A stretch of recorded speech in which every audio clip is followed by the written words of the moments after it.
রণব আহমেদ আজিজুলের বিরুদ্ধে ষড়যন্ত্র ও অপপ্রচারের প্রতিবাদে তারাকান্দায় বিক্ষোভ মিছিল এবং সমাবেশ অনুষ্ঠিত হয়েছে। SMK মিজানের পাঠানো তথ্যচিত্রে থাকছে বিস্তারিত। ময়মনসিংহ উত্তর জেলা তাঁতি দলের সংগ্রামী সদস্য সচিব রণব আহমেদ আজিজুলের বিরুদ্ধে ষড়যন্ত্র ও সামাজিক যোগাযোগ মাধ্যমে মিথ্যা অপপ্রচারের প্রতিবাদে বিক্ষোভ মিছিল অনুষ্ঠিত হয়। সোমবার 25 আগস্ট বিকেলে ময়মনসিংহের তারাকান্দা উপজেলার হরিয়াগাঁয় বাজারে এই বিক্ষোভ মিছিল ও প্রতিবাদ সভার আয়োজন করা হয়। এতে উপস্থিত ছিলেন সদস্য সচিব রণব আহমেদ আজিজুলের অসংখ্য সমর্থক বৃন্দগণ। প্রতিবাদ সভায় বক্তব্য রাখেন রণব আহমেদ আজিজুল এবং তিনি বলেন, আমার বিরুদ্ধে যে ষড়যন্ত্র চলছে তা ভিত্তিহীন ও উদ্দেশ্য প্রণোদিত।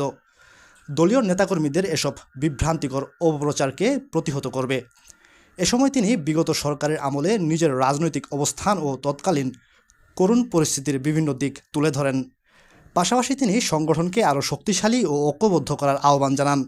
সবাই বক্তারা অভিযোগ করেন একটি মহল পরিকল্পিতভাবে রণব আহমেদ আজিজুলকে রাজনৈতিকভাবে হেয় করার চেষ্টা করছেন।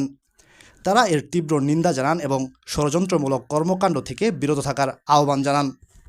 আমার উপর যে রকমের ষড়যন্ত্রের বিন্দাজাল কিছু কুচক্রী মহল আমাকে সে ষড়যন্ত্রের বিন্দাজালে আবদ্ধ করে রাখতে চেয়েছিল, আমি সেই ষড়যন্ত্রের বিন্দাজালকে অতিক্রম করে আমি আপনাদের মাঝে ফিরে এসেছি।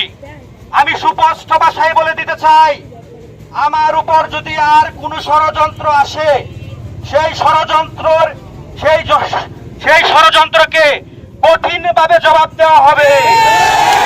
আমি সুস্পষ্ট ভাষায় বলে দিতে চাই, আমরা আওয়ামী লীগে যোগ দেই নাই, আমরা কিন্তু কোন আওয়ামী লীগের দালালি করি নাই।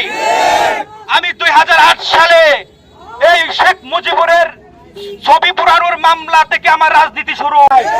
আমি কিন্তু দুর্দিনে মামলা গিয়েছি, গত কুরবানি ঈদের দিনে পর্যন্ত আমার নামে মামলা হয়। সেই বলে দিতে চাই, আপনারা যারা আমাকে নিয়ে বিভিন্ন রকম, আপনারা সাবধান হয়ে যান।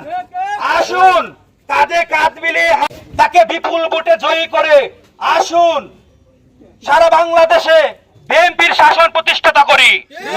সেই আশাবাদ ব্যক্ত করে আপনারা এখানে যারা উপস্থিত হয়েছেন সকলের সুস্বাস্থ্য কামনা করে আমি আমার সংক্ষিপ্ত বক্তব্য এখানে শেষ করছি। সকলের প্রতি আমি কৃতজ্ঞ। সবাইকে ধন্যবাদ। আসসালামু আলাইকুম।